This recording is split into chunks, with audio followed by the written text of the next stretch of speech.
জান্নাতের গন্ধ কি পাওয়া যায়? সুবহানাল্লাহ। আচ্ছা, একটু বলেই দিই মাঝখানে। রাসূলুল্লাহ সাল্লাল্লাহু আলাইহি ওয়াসাল্লাম মেরাজে হঠাৎ সুঘ্রাণ। নবী সাল্লাল্লাহু আলাইহি ওয়াসাল্লাম বলছেন কোত্থেকে আসছে এটা? জিবরাইল আলাইহিস সালাম উত্তর দিচ্ছেন, এটা হচ্ছে ফেরাউনের মেয়ের চুল আঁচড়ে দিত একজন দাসী, যার হাত থেকে একদিন চিরুনি পড়ে গিয়েছিল।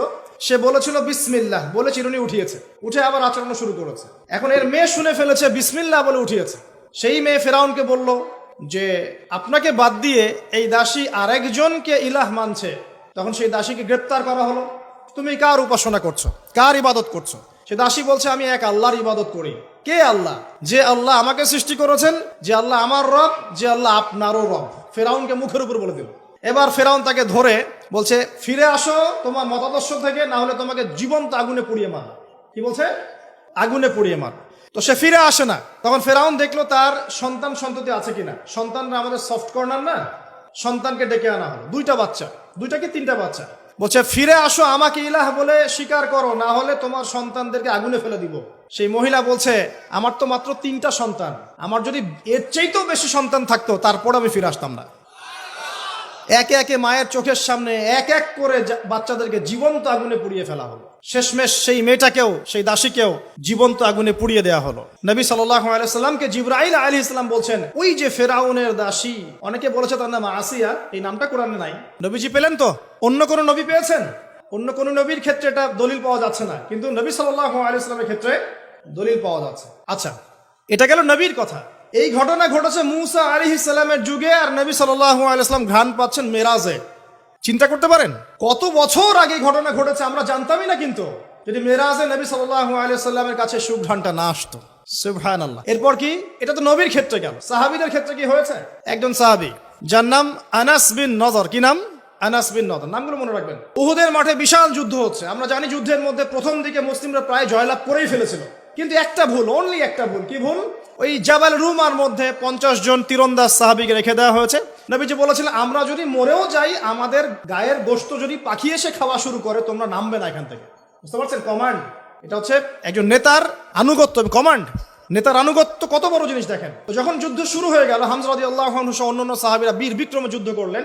অল্প কিছু সময়ের মধ্যেই কাফেররা পালানো শুরু করলো। যখন মুসলিমরা বীর দর্পে যুদ্ধ করে, কাফেররা পালিয়ে যায় না? যায় না? মুসলিমরা সবাই ঐক্যবদ্ধ যদি হতে পারতো, কোনো কাফেরের শক্তি ছিল নাকি ইসলামের দিকে চোখ তুলে তাকায়? আজকে আমরা যে বিভক্ত, আমরা বিভক্ত, আপোষে বিভক্ত, বিভিন্ন দলে মতাদর্শে বিভক্ত। আমাদের শক্তি কমে গেছে, হাওয়া বেরিয়ে গেছে। আমাদের যুবকরা এখন পর্নোগ্রাফি, এই গার্লফ্রেন্ড বয়ফ্রেন্ড কালচার, এই মাদক, এই জুয়া, এই জেনার পেছনে ছুটছে। আমরা নামাজ ছেড়ে দিচ্ছি, কোরআন ছেড়ে দিচ্ছি, মা বোনরা পর্দা ছেড়ে দিচ্ছেন। এই জাতি কি বিজয় লাভ করবে নাকি? আগে এই জায়গায় ঠিক করতে হবে, তারপর বিজয় আসবে ইনশাআল্লাহ তাআলা। আর বিজয় যে আসবে, এই বিষয়ে কোনো সন্দেহ আছে? কোনো সন্দেহ নাই। আমরা না পারলে আল্লাহ পাক অন্য জেনারেশনকে নিয়ে আসবেন। ওই জেনারেশন না পারলে তার পরের জেনারেশন পারবে। তারাও যদি না পারে, আমাদের দ্বারা যদি কোনো কাজই না হয়, আল্লাহ পাক অমুসলিমদেরকে হেদায়েত দিয়ে ইসলামে নিয়ে আসবেন, তাদের হাত দিয়ে বিজয় দিবেন ইনশাআল্লাহ। পৃথিবী সভ্যতা শুরু হয়েছিল একজন নবী দ্বারা, ইসলাম দ্বারা। সভ্যতা শেষও হবে ইনশাআল্লাহ তাআলা একজন নবী দ্বারা। সেই নবীর নাম কি? নবী ঈসা ইবনে মারইয়াম। মারা গেছেন না জীবিত আছেন? বহু মানুষ বিশ্বাস করে তিনি মারা গেছেন। আমরা কি বিশ্বাস করব? আল্লাহ পাক বলছেন ওয়ামা কাতালুহু ওয়ামা সালাবুহু, তারা ঈসা ইবনে মারইয়ামকে হত্যাও করে নাই, ক্রুশবিদ্ধও করে নাই। বাল রাফাআহু আল্লাহু ইলাইহি, বরং আল্লাহ তাকে তার কাছে উঠিয়ে নিয়েছেন। তিনি কোথায় আসবেন? তিনি আসবেন সিরিয়ায়। কোথায়? এই যুদ্ধ চলছে তা সিরিয়ায়, দেখেন নাই? আর এখানে লক্ষ লক্ষ মানুষকে মারা হয়েছে, মা বোনদের ইজ্জত নেওয়া হয়েছে, বাচ্চাদেরকে হত্যা করা হয়েছে। এগুলো ইস্যু নিয়ে একটা টুশব্দ করার মতো সৎসাহস হয় নাই। যে ইস্যুগুলো নিয়ে কথা বললে কোনো বাধা বিপত্তি আসে না, সেগুলো নিয়ে ফেসবুক গরম করতে খুব ভালো লাগে। কথা বোঝেন নাই? এই যে কয়েকদিন আগে যে হ্যালোইন একটা উৎসব হয়ে গেছে না, আরবদের নাকের ডগে আরবরাও করেছে না, একটা টুশব্দ করার সাহস হয়নি। টুশব্দ করলে সমস্যা, সাপোর্টটা কমে যাবে। তো তারপরে 2013 থেকে 22 পর্যন্ত ইয়েমেনের প্রায় 3.5 লক্ষ মানুষকে হত্যা করা হয়েছে, যার মধ্যে 60% হচ্ছে শিশু। এই ইস্যু নিয়ে একটা কথা বলার মতো সাহস ঘোমটার হয়নি। আর কি অসংখ্য ইস্যু আছে পুরো মুসলিম বিশ্বে, যেখানে তাকাবেন সত্যিকারের মুসলিমরা আজকে নির্যাতিত, নিপীড়িত। অর্থনৈতিক ভাবে হোক, সামাজিক ভাবে হোক, আপনার পারিবারিক ভাবে হোক, ধর্মীয় ভাবে হোক, বিভিন্ন ভাবে তাদেরকে হ্যারাস করা হয়েছে। এই মাজলুমদের পক্ষে কথা বলার মতো সৎসাহস হয়নি। কোন ইস্যুগুলো নিয়ে কথা বলতে পছন্দ হয়? ছোটখাটো যেগুলো নিয়ে কথা বললে খুব মজা পাওয়া যায়, 2-4 লাইন কমেন্ট করা যায়, কাউকে অপদস্থ করা যায়, কারো ইজ্জত ধুয়ে দেওয়া যায়। বাস্তবতা কি জানেন? বাস্তবতা হচ্ছে আল্লাহ রাব্বুল আলামিন যখন কাউকে কবুল করে নেন, সারা দুনিয়া মিলেও তার কোনো ক্ষতি করতে পারে না। আরেকটা বড় কথা বলি, মানুষের একটা কথা আছে যে স্পিরিচুয়াল প্রেজেন্স, মানে আধ্যাত্মিক উপস্থিতি বলে একটা কথা আছে। মানুষের ব্যক্তিগত প্রেজেন্সের চাইতে স্পিরিচুয়াল প্রেজেন্সটা অনেক বেশি ইম্পর্টেন্ট। কি বুঝাচ্ছি? ইব্রাহিম আলাইহিস সালাম কিন্তু বেঁচে নাই, বেঁচে আছেন, কিন্তু তার আদর্শ কিন্তু এখনো জীবিত আছে। নবী মুহাম্মদ সাল্লাল্লাহু আলাইহি ওয়াসাল্লাম বেঁচে আছেন, অবশ্যই তারা কবরে জীবিত, অবশ্যই সেটা অন্য ইস্যু। আমি পৃথিবীর কথা বলছি। নবী সাল্লাল্লাহু আলাইহি ওয়াসাল্লাম কি আমাদের মধ্যে আছেন? মানে আমাদের মধ্যে কি বেঁচে আছেন?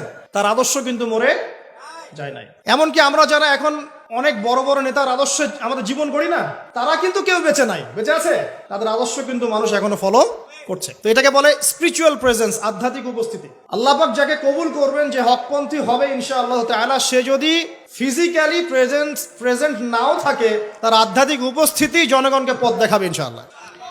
কথা বুঝতে পারছেন? তো বিগার ইস্যুগুলো নিয়ে কথা বলার সৎসাহস হচ্ছে না। এখানে বলছিলাম যে তোমরা এই জাবাল ডুমা থেকে নামবে না যদি আমাদের দেহটাকে পাখি খেয়েও ফেলে। সাহাবীগণ প্রথমে দেখলেন আমরা প্রায় জিতে যাচ্ছি, তারা নেমে আসলেন, বললেন আল গনিম আল গনিম। তখন একটা বিপর্যয় সৃষ্টি হলো। কি বিপর্যয়? খালিদ বিন ওয়ালিদ রাদিয়াল্লাহু আনহু 50 জন ঘোড়সাওয়ারকে নিয়ে পিছন থেকে এই সুযোগে আক্রমণ করলেন। পিছন থেকে আক্রমণ হলো, আর আবু সুফিয়ানের বাহিনী যারা পালিয়ে যাচ্ছিল এরা আবার ইউটার্ন করলো। এই দুই চাপে পিষ্ট হয়ে উহুদের মাঠে সাহাবায়ে কেরাম রাদিয়াল্লাহু আনহুদের মধ্যে প্রায় 70 জন বড় বড় সাহাবী শহীদ হয়ে গেলেন। কতজন? প্রায় 70 জন বড় বড় সাহাবী। তাদের মধ্যে আনসার সাহাবীদের আত্মত্যাগ ছিল বীরত্বপূর্ণ। এমনকি নবী সাল্লাল্লাহু আলাইহি ওয়াসাল্লামকেও সেদিন মার খেতে হয়েছে। দাঁত মোবারক শহীদ হয়ে গেছে, পায়ের মধ্যে আঘাত পেয়েছিলেন, এই ভ্রুর মধ্যে কড়া ঢুকে গিয়েছিল। তার পাশে মাত্র 9 জন সাহাবী ছিলেন যখন তাকে আক্রমণ করা হচ্ছে। একে একে সাহাবীরা শহীদ হতে লাগলেন। তালহা রাদিয়াল্লাহু আনহুর কথা বলা যায়, তিনি নবীজিকে নিজে ঘাড়ে করে নিয়ে উহুদ পাহাড়ের উপর উঠে গিয়েছেন, এত শক্তি ছিল তার গায়ে। আমরা যুব সমাজ কি শিক্ষা নিবে এখান থেকে? এভাবে মাদকের সাথে লাইফ লিড করলে তো হবে না। এভাবে যদি জেনা করলে তো আপনি ফিজিক্যালি স্ট্রং থাকতে পারবেন না, মানসিকভাবে স্ট্রং থাকতে পারবেন না। পর্নোগ্রাফিতে আসক্ত হলে তো আপনার শরীরে এনার্জি থাকবে না। জুয়া খেললে তো ওই রকম সাহাবীদের মতো আদর্শমান হওয়া যাবে না। নামাজ না পড়লে তো আপনার ভিতরে আধ্যাত্মিক শক্তি আসবে না। তো আমাদের যুব সমাজকে এখান থেকে শিক্ষা নিতে হবে। আল্লাহ পাক তৌফিক এনায়েত করুন। এখন সাহাবী উঠিয়ে নিয়ে গেছেন। নবী সাল্লাল্লাহু আলাইহি ওয়াসাল্লাম বলেছেন, তোমরা যদি কেউ জীবন্ত কোনো শহীদকে দেখতে চাও তাহলে তালহাকে দেখো, তার শরীরে প্রায় 60 থেকে 70টা দাগ ছিল, তারপরে তিনি শহীদ হন নাই সেদিন। আল্লাহ পাক তাকে হেফাজত করেছেন। তিনি বলছিলেন, আমি যখন যুদ্ধ করছিলাম, আর রাহিবুল মাকতুম বইটার মধ্যে আছে, আল্লাহ পাক তখন তাকে এত সাকিনা প্রশান্তি দিয়েছেন যে ঘুমে তার চোখ দিয়ে মানে শান্তির ঘুম চলে আসছে। তখন তিনি বলছেন, দুইবার আমার হাত থেকে তরোয়াল পড়ে গেছে ঘুমের চোটে। চিন্তা করতে পারেন, যুদ্ধ হচ্ছে, আল্লাহ পাক তাকে শান্তির ঘুম দিয়ে দিচ্ছেন চোখের মধ্যে। দুইবার অস্ত্র মানে তরোয়াল পড়ে যাচ্ছে হাত থেকে ঘুমের চোটে। তিনি শেষমেশ শহীদ হন নাই। নবী সাল্লাল্লাহু আলাইহি ওয়াসাল্লামকে ঘাড়ে নিয়ে উঠেছেন উহুদ পাহাড়ের উপরে। নবীজি বলছেন, তোমরা কেউ জীবন্ত শহীদকে দেখতে চাও, তালহাকে দেখো, সে জান্নাত ক্রয় করে নিয়েছে। আবু বকর রাদিয়াল্লাহু আনহু বলতেন, উহুদের দিনটা হচ্ছে তালহার দিন। তালহা যে বীরত্ব দেখিয়েছে উহুদের দিনে, সে এই কাজ দিয়েই ইনশাআল্লাহ জান্নাত ক্রয় করে নিয়েছে। কথা বুঝতে পারছেন? প্রত্যেক সাহাবীর রিপোর্ট ছিল। তো এই সময়ে একটা গুজব ছড়িয়ে পড়েছিল যে রাসূল সাল্লাল্লাহু আলাইহি ওয়াসাল্লামকে হত্যা করা হয়েছে। এমন একটা গুজব ছড়িয়ে দেওয়া হয়েছে মাঠের মধ্যে। এখন অনেক সাহাবী তরোয়াল নিয়ে বসে পড়েছেন যে নবী যদি বেঁচে না থাকেন তাহলে আমরা যুদ্ধ করে কি করবো, এরকম চিন্তা। তখন এই আনাস বিন নাদর রাদিয়াল্লাহু আনহু তিনি ঘোড়া নিয়ে ছুটছেন। পাশে দেখা হয়েছে সাদ বিন মুয়াজ রাদিয়াল্লাহু আনহুর সাথে। কার সাথে? সাদ বিন মুয়াজ, আনসার সাহাবী, বিখ্যাত সাহাবী, যার জানাজার নামাজে নবী সাল্লাল্লাহু আলাইহি ওয়াসাল্লাম বলেছেন যে 70,000 ফেরেশতা জানাজার নামাজে উপস্থিত ছিল। সুবহানাল্লাহ। কোন সাহাবী? সাদ বিন মুয়াজ। মনে রাখবেন এগুলো। আমাদের যুবকদেরকে, আমাদের আইডলদেরকে তো চিনতে হবে, আমাদের অরিজিনাল সুপার হিরোদেরকে চিনতে হবে না। আমাদের সুপার হিরো কি নেইমার, মেসি নাকি? এইসব অহেতুক কাজে সময় নষ্ট করবেন না। টোটালি ওয়েস্ট অফ টাইম, সময়ের অপচয়। জুয়া টুয়া খেললে অর্থের অপচয়, আপনার যৌবনের অপচয়। সবচেয়ে বড় কথা হচ্ছে হায়াতটা নষ্ট হয়ে গেল। হায়াত নষ্ট হয়ে গেল। হ্যাঁ, খেলবেন, আমি তো খেলার পক্ষের মানুষ নাকি? খেলবেন যে খেলাতে আপনার ফিজিক্যাল উপকার আছে, ফরজ ওয়াজিব তরক হচ্ছে না। খেলতে গিয়েছেন, নামাজ মিস হলে খেলা চলবে না। ফিজিক্যাল স্ট্রাকচার ঠিক রাখার জন্য, স্ট্যামিনার বাড়ানোর জন্য, ফিজিক্যালি ফিট থাকার জন্য আপনি কায়িক খেলা কিছু খেলতে পারেন। এই খেলাগুলোর মধ্য দিয়ে আপনার ফরজ ওয়াজিবকে তরক করা যাবে না। এগুলো খেলা দেখতে বসলে আমাদের কোনো উপকার আছে? ফিজিক্যাল খেলছে ওরা আর আমরা গোল গোল করে চিল্লাচ্ছি, কোনো উপকার আছে? জাস্ট একটা চোখের ক্ষুধা, কিছু না। অথচ আপনি যদি সকালবেলা উঠে 10 রাউন্ড দিতেন পদ্মার পরে, উপকার ছিল। আধা ঘন্টা আপনারা যদি ফুটবল খেলতেন। একটা আয়াত থেকে কথা বলা শুরু করি। সূরা হুজুরাত পড়বেন, সূরা হুজুরাত।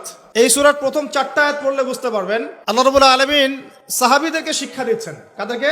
নবীর সাহাবীদেরকে শিক্ষা দিচ্ছেন যে যখন রাসূল সাল্লাল্লাহু আলাইহি ওয়াসাল্লাম কথা বলবেন, তোমরা তার কণ্ঠস্বরের উপরে তোমাদের কণ্ঠস্বর নিয়ে যাবে না। যদি রাসূলের কণ্ঠস্বরের উপরে তোমাদের গলার ভয়েস চলে যায়, তোমাদের আমল ধ্বংস হয়ে যাবে, তোমরা টেরি পাবে না। এখন রাসূলের কথাগুলো কারা বলেন? আলেম ওলামারা, দ্বীনের দায়ীরা, মুআল্লিম, মুবাল্লিগরা।